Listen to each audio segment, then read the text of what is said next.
Hey guys, Rob Skiba here.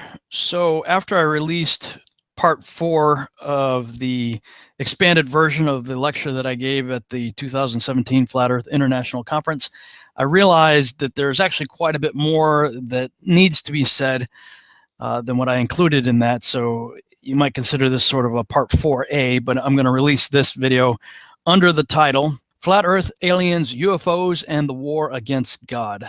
And this is, again, a modified and extended version of my Testing the Globe lecture. I'm sorry, but when you look into the founding of these organizations and the people involved, there's absolutely no reason whatsoever that I will ever trust these people.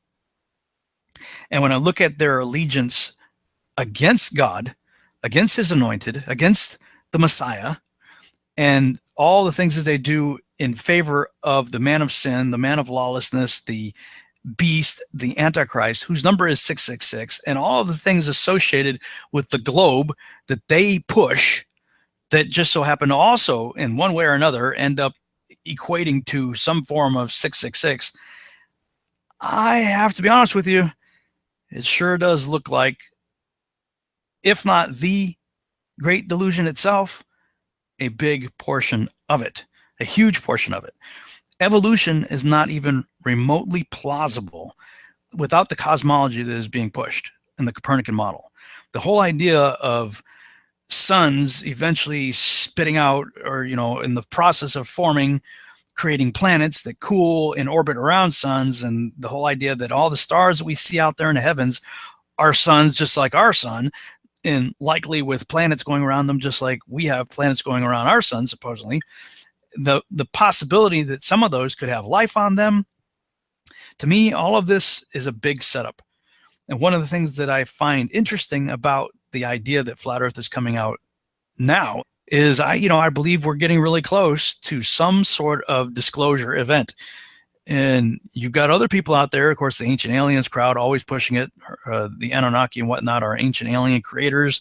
Evolution has run its course. It's gone completely bankrupt. So even people like Professor Richard Dawkins saying, well, yeah, intelligence design, is likely the way it could come about, but it would come about in the following way, that some ancient civilization out there in the universe, who itself allegedly evolved from some sort of Darwinian evolution type of scenario, reached a high level of sophistication and came here and seeded our world with the mechanism that made evolution possible here. Of course, it just keeps pushing the problem further out. How did that other, if it requires intelligent design to kickstart evolution, then how did that other allegedly advanced civilization out there evolve?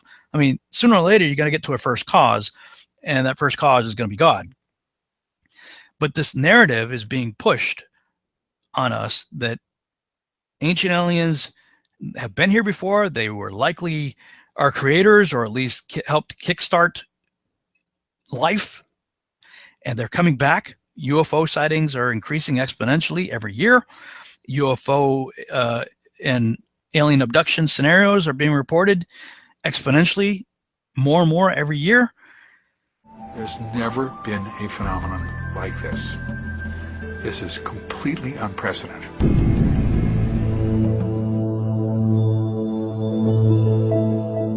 What was happening was that people were talking about this reproductive material. People were having sperm taken, they were having eggs taken. People report that they were having embryos injected into them and sometimes retrieved from them. I began to hear accounts of abductees who were taken into a room and their attention would be directed to a screen-like device. And on the screen, there would be a scene of normal human activity. A picnic, kids playing ball, guys standing around a grill, people talking to each other.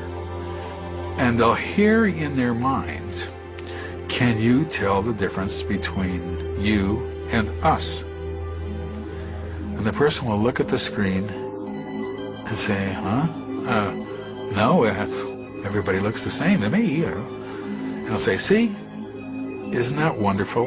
Isn't that great? Soon we will all be together. Soon it will be wonderful. Soon everybody will be happy.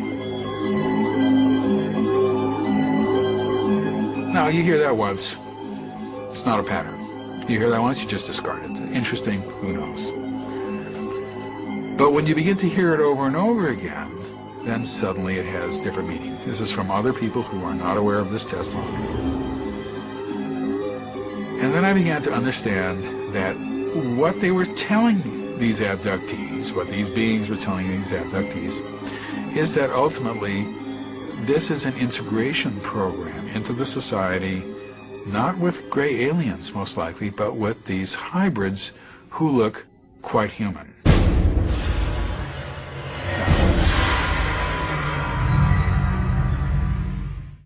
And you got people like Stephen M. Greer out there saying, hey, disclosure is imminent. It's just around the corner. It's going to happen. Although he's been saying some stuff that's rather interesting lately, that he even believes there's going to be a counterfeit version of it. That we have the technology right now that human beings could fake UFOs with our own technology, make people believe that it's alien spacecraft, but it could very well just be black budget DARPA type projects, developed in Area 51, human engineered aircraft that are being used by our government or the governments of the world to deceive people that it's really aliens. He's warning about that. The military term, so you know it, is a false INW or a deceptive INW, indication and warning. And it's basically like the Gulf of Tonkin event in Vietnam. You basically exaggerate or hoax an event that then manipulates policymakers. So this was the ultimate takedown of official disclosure, which was about to happen in 1989. Got it? 26 years ago, November 1989. So here we are in 2015, and it took a lot to piece all this together, and I began to look into what the electronics were with this and what kind of technologies they might have. And one bit of insight that the Prince had, he said, so he told me that the reason he was funding the abduction groups is that he was convinced that there was an existential threat from outer space. That's been the Sub Rosa plan since the 56, and that he wanted people to hate the aliens enough to pay the blood and treasure of World War III.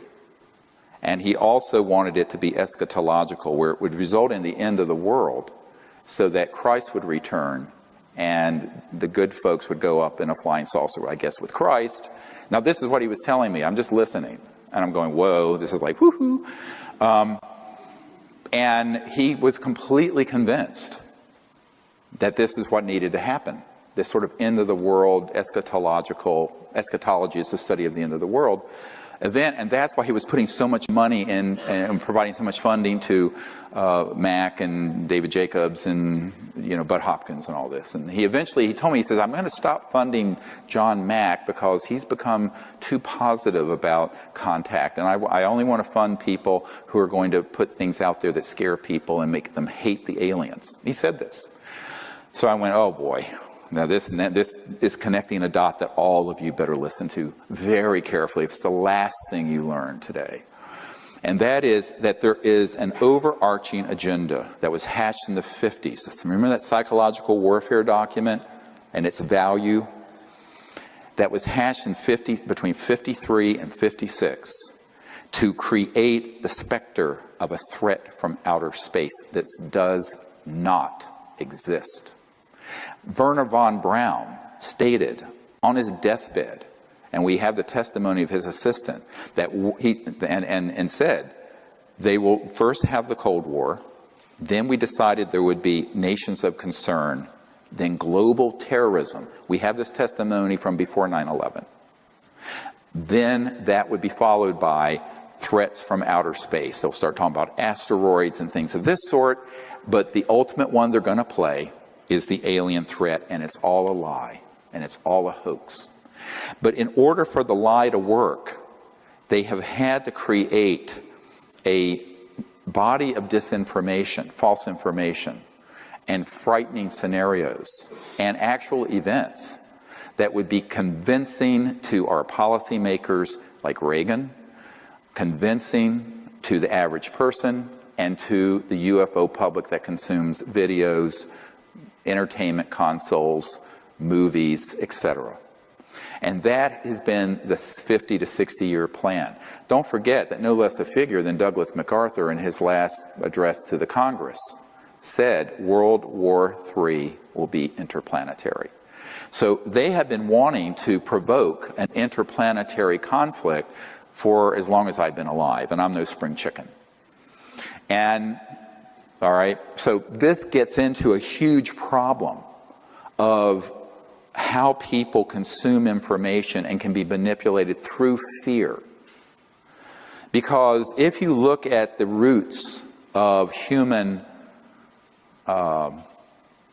warfare, the early days, and even today, it's people abducting people, a tribe's women, raping them, abusing them sexually, etc., and so on. This is all stuff that they are simulating and saying that the ETs are doing through these abduction scenarios. It is 100% being done by military special operations that are this paramilitary force. And this is the deep end of the pond. Now, when I discovered this back in 1994, now this is 21 years on, I was told by someone in the intelligence community, don't talk about that, because that's what's really dangerous for you. And it's also what will discredit you, and it will also cause them to hate you the most, because you're defanging their whole war plan. The next big war is not terrorism, it's interstellar. And if you expose that it's a hoax, it takes all the steam out of their plan. And I'll stop it there. You can watch the rest of his lecture on this channel right here. And I actually recommend that you check out a lot of his stuff. He's got some really interesting stuff. I know a lot of people want to write him off, but he seems to have some credible sources for his, for what he's saying. And, more and more in the last few years, he's been talking about a counterfeit alien disclosure that be 100% orchestrated by human beings in order to push forth an agenda. Now, of course, he's not a flat earther. He believes in the spinning globular earth model and that there are ancient aliens out there, and he believes we need to reach out to them and, shake their hand and say, hey, let's be friends, and all that good stuff. But, to me, I don't believe, even before I got into the flat earth, I didn't believe in ancient aliens anyway, or aliens in other worlds. I believed in all along that we're dealing with fallen angel activity and demonic activity and things of that nature. And yet still, we have to acknowledge that we've had constant media bombardment, both in, sort of mainstream news as well as in movies and pop culture and all kinds of stuff, always, always, always pushing this alien agenda. People from other worlds out there. And I mean, we've even had US presidents perhaps preparing us in advance for what they may or may not know is coming and setting the stage for all this. I couldn't help at one point in my discussions privately with General Secretary Gorbachev, when you stop to think that we're all God's children wherever we may live in the world, I couldn't help but say to him, just think how easy his task and mine might be in these meetings that we held if suddenly there was a threat to this world from some other species from another planet outside in the universe. We'd forget all the little local differences that we have between our countries, and we would find out once and for all that we really are all human beings here on this earth together. In our obsession with antagonisms of the moment, we often forget how much unites all the members of humanity. Perhaps we need some outside universal threat to make us recognize this common bound. I occasionally think how quickly our differences worldwide would vanish if we were facing an alien threat from outside this world. And yet, I ask you, is not an alien force already among us? What could be more alien to the universal aspirations of our peoples than war and the threat of war? I think maybe I'd answer it this way. I keep, in my frustration sometimes, actually, if you count some of the things going on in smaller countries and all. There have been about 114 wars since World War II. But I've often wondered, what if all of us in the world discovered that we were threatened by a power from outer space, from another planet? Wouldn't we all of a sudden find that we didn't have any differences between us at all? We were all human beings, citizens of the world, and wouldn't we come together to fight that particular threat? We know now we live in an ever-expanding universe. We know that there are billions of stars and planets literally out there, and the universe is getting bigger. We know from our fancy telescopes that just in the last 2 years, more than 20 planets have been identified outside our solar system that seem to be far enough away from their suns and dense enough that they might be able to support some form of life. So it makes it increasingly less likely that we're alone. Oh, you're trying to give me a hint that there are aliens. No, I'm trying to tell you I don't know. Oh. But if we were visited someday, I wouldn't be surprised. I just hope that it's not like Independence Day. Yeah, right. That it's a conflict. Well, now we have friendly Maybe the only way to unite this incredibly divided world of ours. They're out there. We better think of how all the differences among people on Earth would seem small if we felt threatened by a space invader. That's the whole theory of independence. You're right. So the thing about flat Earth that really intrigues me is it nullifies all of it. If we're in a terrarium, well, there's a creator. And so if there's a creator, then immediately evolution is demolished. And the whole notion of ancient aliens goes out the window too, because everything above us is way closer and way smaller than what we've been taught. So anyway, that's my take on the likelihood that the Copernican spinning heliocentric globular Earth model could very likely be a massively huge part, if not the central part, of the strong delusion written about in Scripture concerning the last days. But if you go back and listen to what Stephen M. Greer was saying, he made reference to the testimony of Dr. Carol Rawson. And, it's important to point out that this interview was done prior to 9/11/2001. Listen to what she has to say. When I was a corporate manager of Fairchild Industries in 1974 through 77, I met the late Dr. Werner von Braun in early 74. At that time, von Braun was dying of cancer, but he assured me that he would live a few more years in order to tell me about the game that was being played, that game being the effort to weaponize space, to control the Earth from space and space itself. Von Braun's purpose in life during the last years of his life, his dying years, was to educate the public and decision makers about why space-based weapons are a dumb, dangerous, destabilizing, too costly, unnecessary, unworkable, undesirable idea.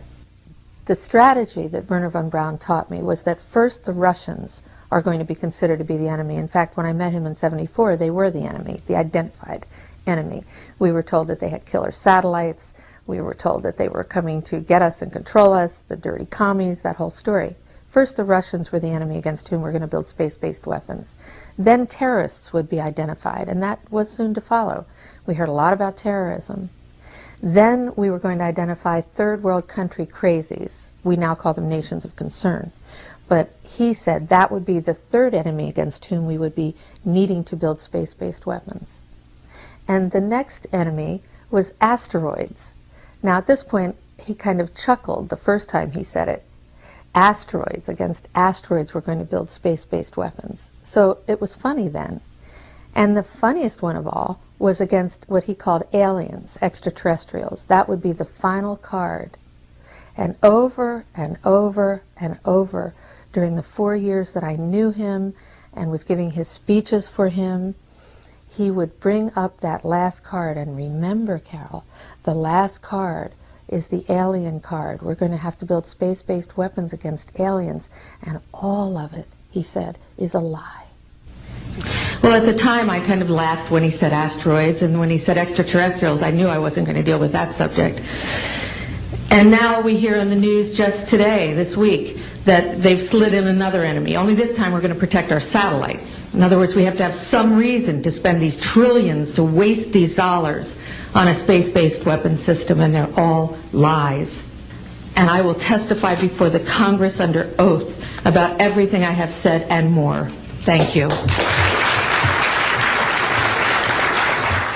So, I mean, we can take it or leave it. I don't know what to make of this. I certainly don't trust Werner von Braun.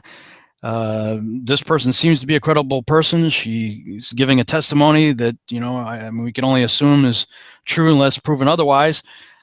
But what if Werner von Braun at the end of his life was making a confession of sorts and trying to warn her and telling her to tell everybody else, and, you know, perhaps warning others that, look, what's coming, whatever it is that they may have had information or, you know, been privy to, is fake. It's a fraud.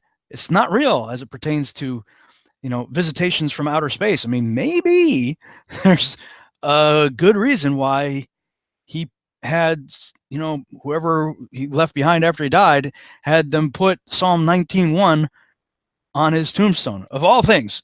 And for Werner von Braun, of all people, right? Psalm 19:1, describing the firmament. It's definitely one of those things that make you go, So I'll go back to some of my concluding remarks that was actually recorded at the conference and share my view on what could be the motivation for all this. Why would they lie? Just my thoughts on this. If it's true that we live on a circular, still flat Earth set on pillars under a dome within which the sun, moon, and stars were placed on day 4, and modern science is lying to us, that from the guys that are telling us they're 96% stupid, keep that in mind. And NASA, the company, you know, that consistently proves itself to be fraudulent. Okay, so you know, what's the motivation? Why would they lie if that's the case? Well, first, to get people to doubt Yahuwah's word by destroying the very foundation of our Bible, Genesis, specifically the creation account, number 1. 2, set up a new paradigm where God is out and science is in. Evolution removes Yahuwah from the equation. 3, when evolution finally runs its course and becomes utterly bankrupt, introduce the idea of intelligent design, but deny the true designer his due credit and place it rather on ancient aliens. Promote the ancient alien theme as much as possible in all forms of media by perpetuating the concept of Earth as a tiny blue marble orbiting an average sun in an average galaxy among trillions of other galaxies in an ever-expanding universe. With so much potential for life to exist in such a vast expanse, the idea of alien scientists being our creators seems a lot more plausible over time and heavy indoctrination. And 5, the stage is set for our alien creators to return and bestow upon us their miracles, signs, and wonders in order to convince us all the more that all religions are false. We then put our trust in them. Finally, when Christ does return, we are all convinced that he is the enemy and our united world gathers together to make war with him, according to Psalm 2, Revelation 16, and Revelation 19. Since I didn't have time to go over those particular scriptures at the conference, I'll do it here now. Let's have a look at those. The nations of the world intend to go to war with Yeshua. Psalm 2. Why do the heathen rage and the people imagine a vain thing? The kings of the earth set themselves and the rulers take counsel together against the Lord and against his anointed, saying, let us break their bands asunder and cast away their cords from us. Revelation 16 is the fulfillment of that. It talks about the 6th angel poured out his vial upon the great river Euphrates, and the water thereof was dried up, that the way of the kings of the east might be prepared. And I saw 3 unclean spirits like frogs come out of the mouth of the dragon, and out of the mouth of the beast, and out of the mouth of the false prophet.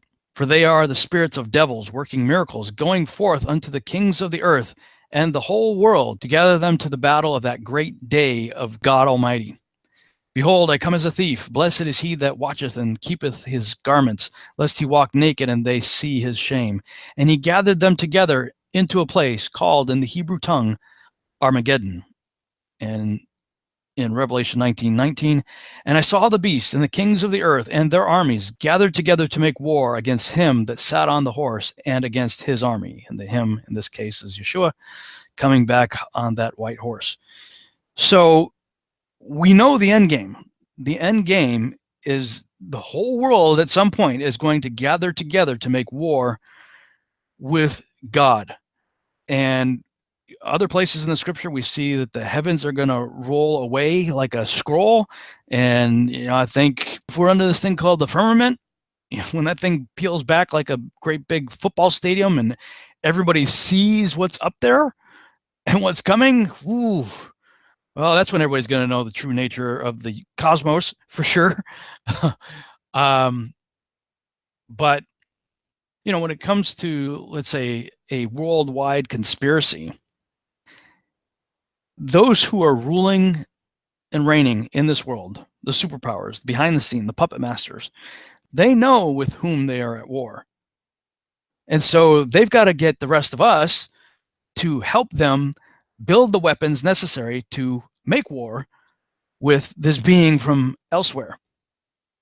And I think the big setup right now, as you look at what the presidents have said, if you look at what Stephen M. Greer has said, if you look at what Dr. Carol Rossen said, quoting Wernher von Braun, the whole alien thing is a big fraud. It's either fallen angel activity, demonic, and or human agencies creating a great deception to get everybody convinced that we have to make weapons to get ready for space invaders, when the reality of it is evolution doesn't work, ancient aliens doesn't work, everything that's in the cosmos is within the firmament, therefore everything is much smaller and much closer. There is no real threat out there. The only real legitimate threat to those who hate God is God. So that forms, at least in my mind, a very plausible motivation for why they would lie about all of this. Thanks so much for watching. I hope you enjoyed this video presentation. If you did, please subscribe to my YouTube channel, like the video, and share it on your favorite social media sites. There's a lot more to come, so stay tuned and we'll see you back next time.